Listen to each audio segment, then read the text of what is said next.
Welcome back, guys. So here in this video we are starting with a new topic of PLCs, and we're going to do a couple of videos just on setting up the PLC and running through some basic ladder logic code and doing a little bit of explanations around it.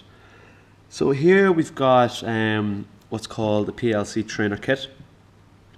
So the actual PLC is this section in here. Okay, it's just fitted within a box. We've attached some switches onto it, and we've got some plugs that we can connect into just to make it nice and easy in terms of the wiring for ourselves. So it's a Mitsubishi PLC that we can see here, and we also can see what type of CPU it's running. So it's an FX CPU, and then the particular PLC that it is, it's an FX-ON. Okay, so you can get variations of different types of PLCs. So this one's Mitsubishi FX-ON.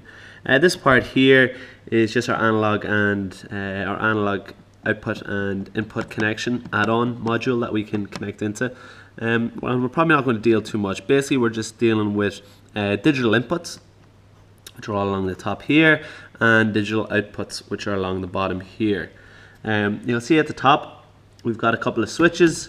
So we've got 7 or 8 switches to act as certain inputs. We can also connect in another 6 inputs, so we can have external switches to the box that we can connect in.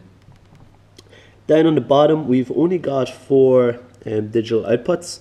The rest you'll see are to do with analog outputs, and over here we've got some analog controls here as well for inputs and outputs. So we're not going to deal too much with that. We just tend to focus on these 4 outputs, digital outputs, and all these digital inputs.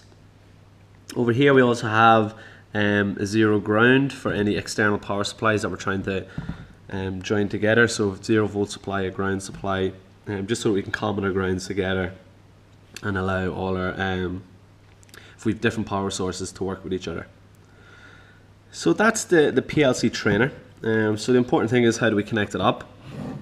So if I just tilt it over, on the side here we'll see we just have a power lead that connects straight on the side, and we just give that a mains control and turn it on. You'll see when it turns on, we get a green light under power, so that lets us know we've got some power.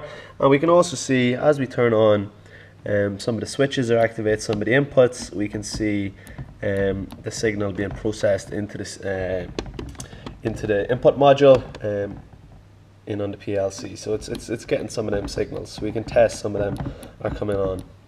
Now we can't test any of our outputs are coming on because we haven't put any code into the PLC in order to tell it to turn on particular outputs. But if we did put some code in, we could see some lights flashing on.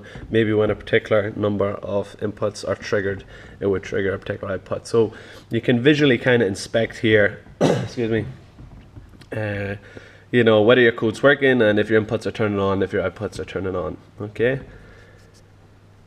The other part we need to do, so we've got power. The other thing we need to do is, if we open this little door, we get into the kind of communication side of things.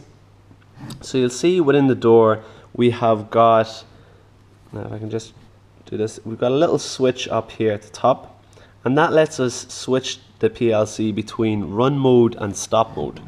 Okay, currently it's in stop mode because the run light isn't turned on, and if I turn on the run light, you'll see it's now green as well, so the PLC is in run mode.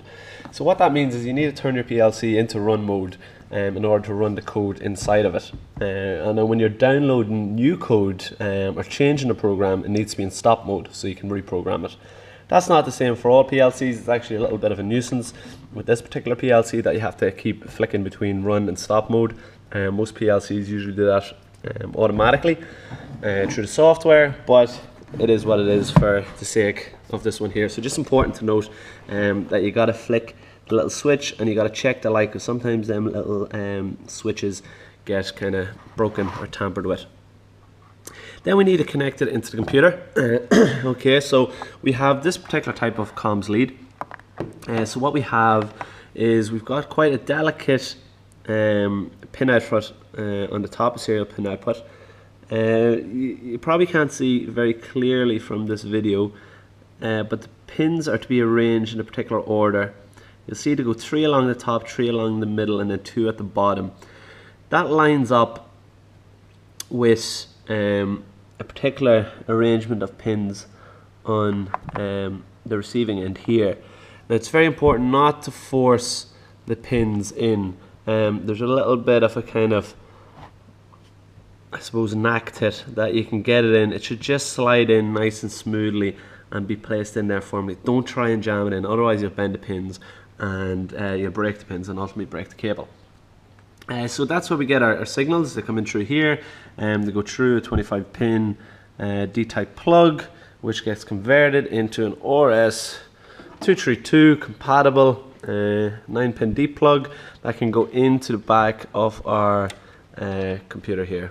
Okay, so we plug that in at the back, and then we can get comms by going through our COM port. Okay, so this is called one of our COM ports.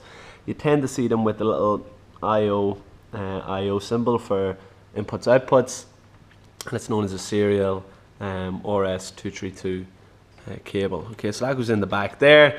You make sure everything's in nice and firmly, and then we check to see in the software itself, can the software pick up the actual PLC hardware here, and that lets us know that everything's communicating. So that's the box itself. We've got the power lead, the comms lead, so we're doing it by RS232. Some PLCs do it through USB, others through Ethernet. It just depends. This is quite an old one, so that's why we're using the RS232. You don't tend to see them actually too much nowadays because we don't even have them ports really anymore on our computers. And then I suppose just important thing to know about the run and stop mode, and then just where your inputs are, where your outputs are. We're not going to worry about the analog stuff. And then just that we can bring in, if we're bringing in an external supply, that's where we connect the ground into it. And sorry, this is actually down here in the common. You'll see here, this is where we can bring in our external power supply, the kind of live voltage, and then there's the 0 voltage. Okay, so hopefully that makes sense. In the next videos we're going to look just at the software communicating in with the hardware. So that's how you set up the hardware.